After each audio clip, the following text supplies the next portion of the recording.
The Daily Brad Devotions. Today's reflection with Pastor Jeff Eliscopides. Pastor Jeff, good morning! Naku po, 9:32 na pero ready na ang liham natin galing sa ating kapatid na si Jacqueline. Ready ka na ba, Pastor? Okay, ready na ako. Nakapag-inspect na ako ng flood control dito sa likuran ko. Okay Ba? na. Patingin nga, oo. Hindi ba ghost yan? Baka ghost yung flood control project na sinasabi mo. Yan ba yung isa sa Sige, mga check ko nga. napakita ni Senator Ping kahapon na nahanap nyo po ba? Wala talaga kayong makikita mga kababayan dahil ito ay guni-guni lang. Pero sige, Pastor, eto na.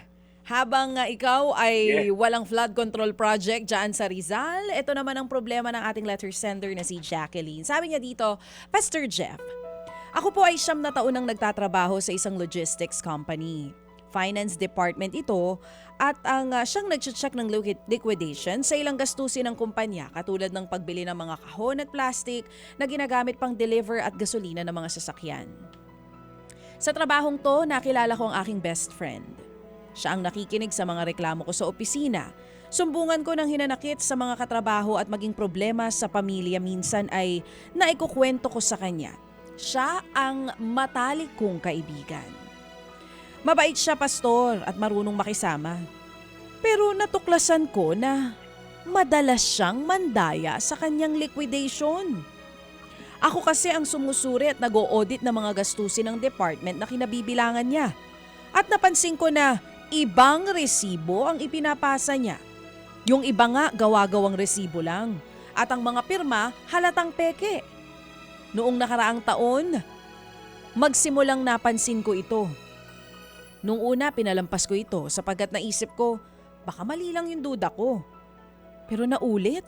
At sa pangatlong beses, hindi ko na natiis ang pagsisinungaling kaya kinausap ko siya. Diretsahan. Nagkatampuhan kami noon kaya sinabi ko sa kanya na hindi ko siya isusumbong basta wag na niyang ulitin.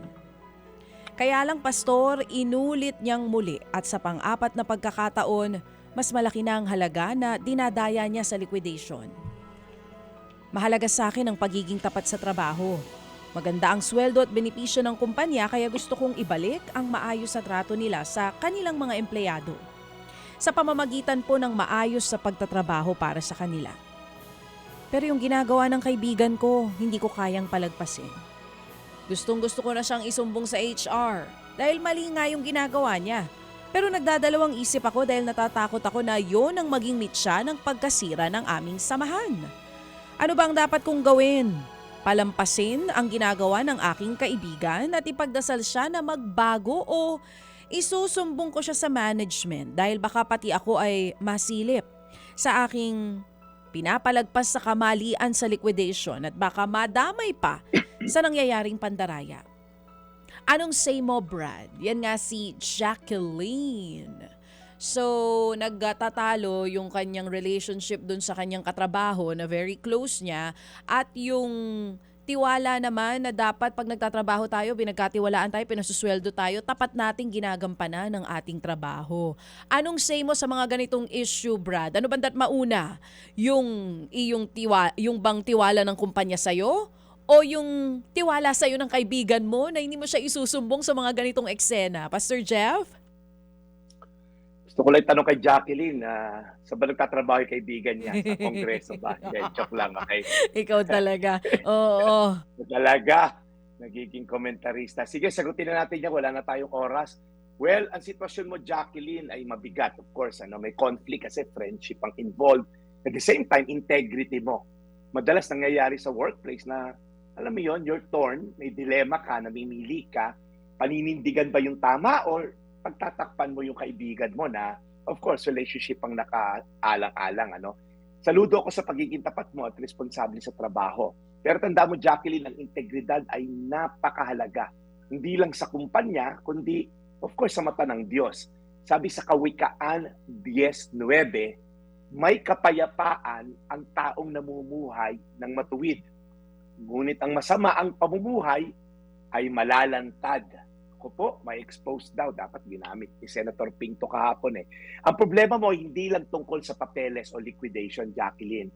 Isa itong moral choice. Kung mananatili ka bang tahimik at makikisama o paninindigan mo sa tama kahit masakit. Okay? Konti lang papayo ko sa'yo. Number one, ang tunay na pag-ibig ay hindi tinotolerate ang mali. Okay? Totoong mahal mo ang kaibigan mo, pero kung hayaan mo siyang magpatuloy sa pandaraya at ang mali niyang gawi, actually hindi mo siya tinutulungan, Jacqueline. Nakakatulong kang mapasama siya at masira ang kanyang buhay eventually. Lalo mo lang siya tinutulak sa mas malaking kapahamakan. So kung totoo mo siyang mahal, yung pangalawang payo ko sa'yo, kailangan talagang i-brought up mo na to sa mga kinakaukulan. Pero kausapin mo siya na kailangan mo nang sabihin to dahil para sa sarili niyang kapakanan. Paalala mong ayaw mo sana siyang isumbong pero kailangan mong gawin to.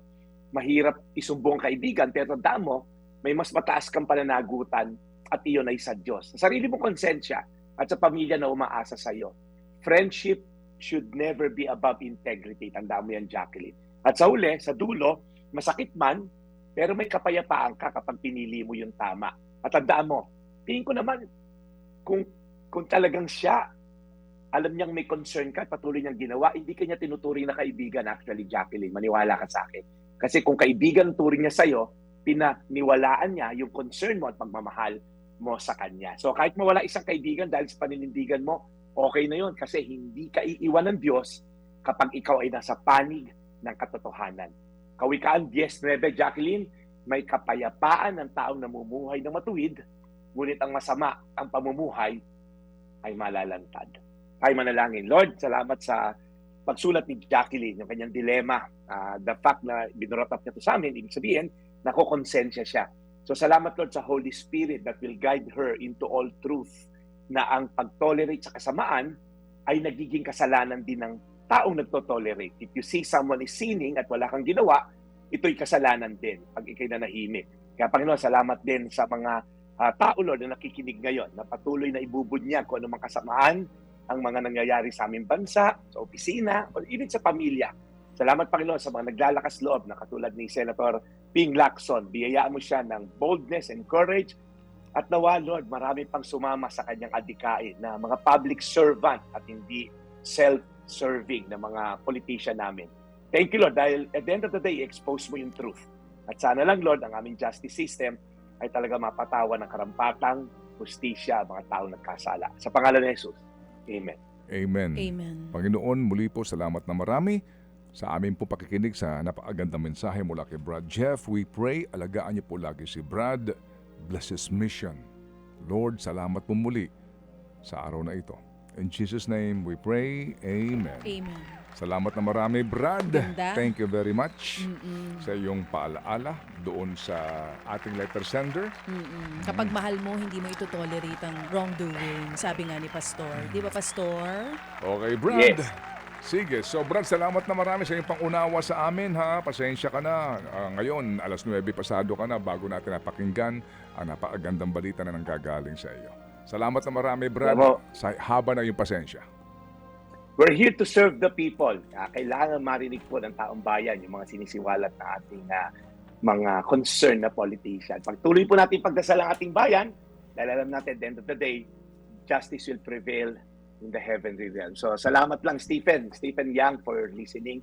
Ito po yung Daily Brad, your daily dose of inspiration. Serving the people, Brad Jeff Eliscopida sa ating The Daily Brad.